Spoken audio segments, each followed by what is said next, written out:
아케이드 게임을 하는데 중간에 세이브를 안 하고 죽으면 처음부터 다시 시작해야 되는 그런 경우 있잖아요. 바로 그런 느낌입니다.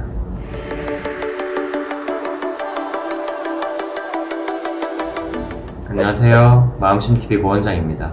오늘도 평안하게 지내고 계신가요? 이제 입추를 지나서 한여름 무더위가 가시면서 반가운데요. 코로나도 어서 잠잠해지기를 기대해봅니다. 시국이 이렇다 보니 정신건강의학과에 방문해주시는 분들이 꾸준히 계신데요. 자주 듣는 질문 중에 하나가 치료를 얼마나 오래 받아야 하느냐고 하십니다.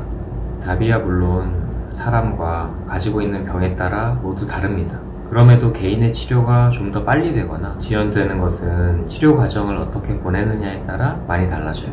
그래서 오늘은 어떻게 하면 치료가 좀 더 빨리 될 수 있을지에 대해 말씀드려 보려고 합니다. 여기서 치료가 빨리 된다는 것은 증상에서 벗어나서 정상적인 일상생활로 복귀한다는 의미로 이해하시면 됩니다. 치료 초기에는 내 상태를 정확히 알아보고 치료 방법을 결정하고 적용해보는 시간이라고 할 수 있는데요. 자를 대고 직선 두 개를 평행하게 그으려고 할 때 처음에는 엇비슷해 보이지만 시작할 때 작게나마 각도 차이가 있었다고 하면 나중에는 큰 차이로 벌어지는 경우를 경험해 보셨을 겁니다. 이처럼 초기에 결정한 방향에 따라서 결과에 큰 차이가 발생할 수도 있기 때문에 이때 심혈을 기울여야 하는데요. 어떻게 해야 될까요? 병원에 오는 것을 좋아하는 사람이 없을 테지만 그럼에도 불구하고 자주 의원에 오셔야 합니다.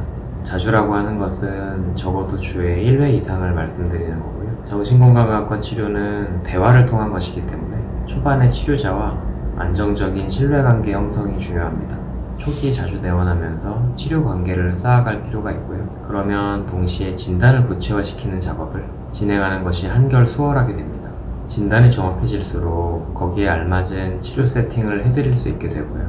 저는 이 모든 것을 초기에 할 때 치료 효과가 극대화된다고 생각해요. 특히 약물 치료에 있어서는 처음에 부작용을 겪으실 가능성이 없지 않기에 가장 소량부터 투약을 시도합니다.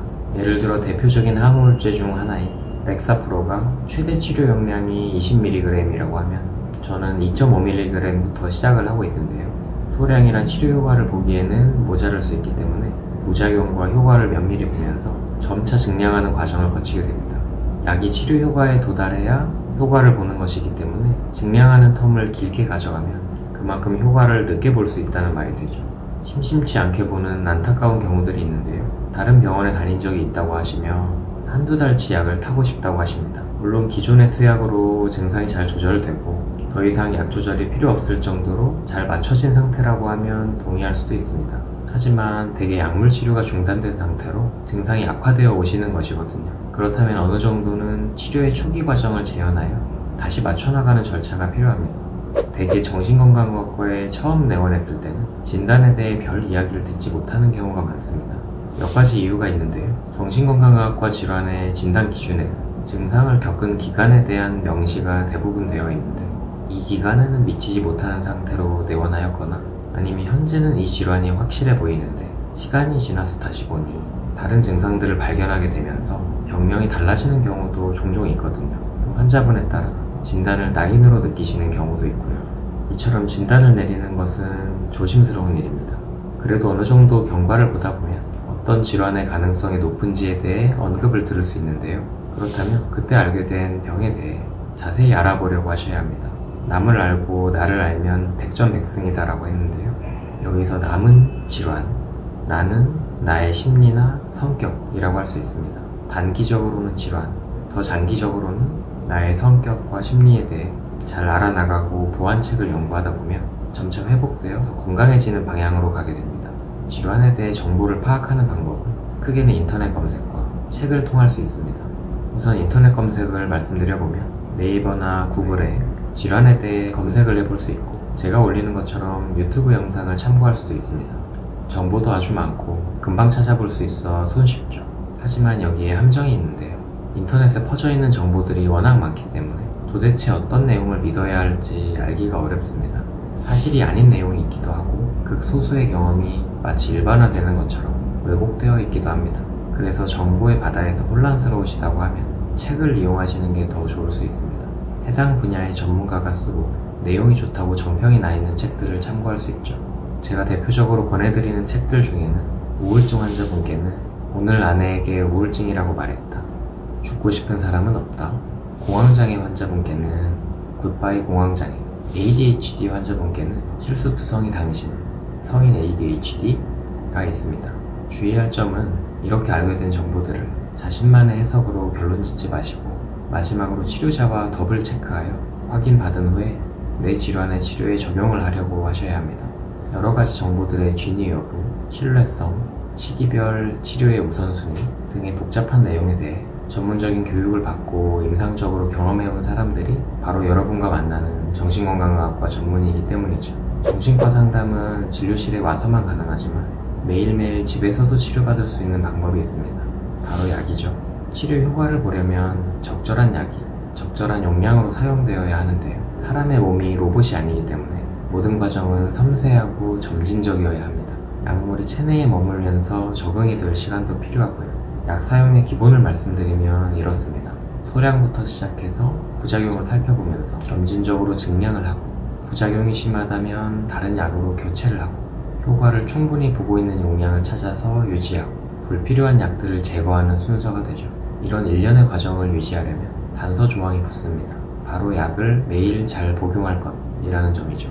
약의 체내 유지 시간은 짧은 것은 몇 시간부터 길어도 며칠을 넘지는 못합니다. 주된 치료약으로 사용되는 항우울제의 경우에는 작용시간이 하루 정도로 보고요. 그렇다면 매일 약을 잘 복용한다는 전제하에 다음 단계로 넘어갈 수 있게 되는 것입니다. 어쩌다가 하루 빼먹는 정도는 괜찮을 수도 있지만 며칠 연속 또는 1, 2주 이상씩 약이 중단되면 약들이 체내에서 다 사라져서 처음부터 다시 시작을 해야 하죠. 아케이드 게임을 하는데 중간에 세이브를 안 하고 죽으면 처음부터 다시 시작해야 되는 그런 경우 있잖아요.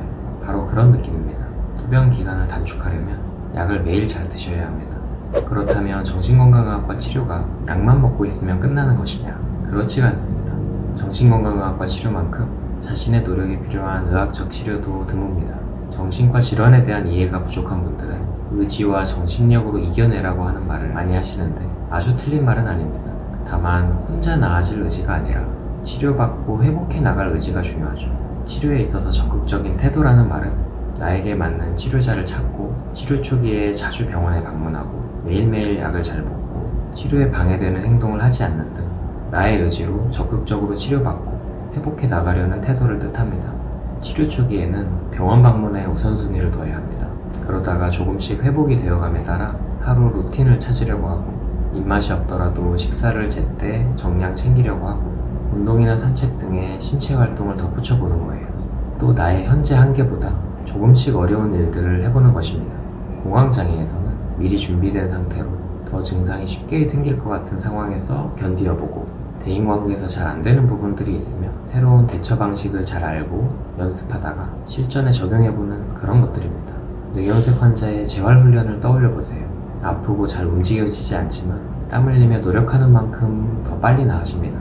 마치 그처럼 하셔야 합니다.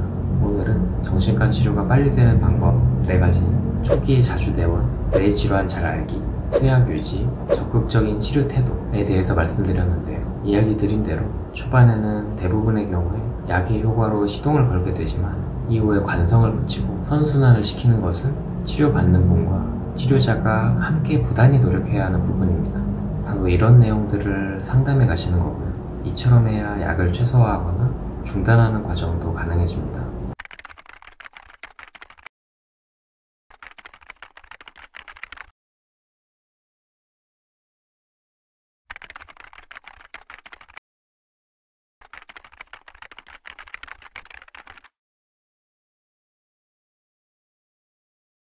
앞으로도 제 영상을 쉽고 편하게 보고 싶으시면 구독과 좋아요, 알림 설정 부탁드리고요. 오늘도 평안한 마음으로 쉬어가셨기를 바랍니다. 그럼 다음 영상에서 또 만나요.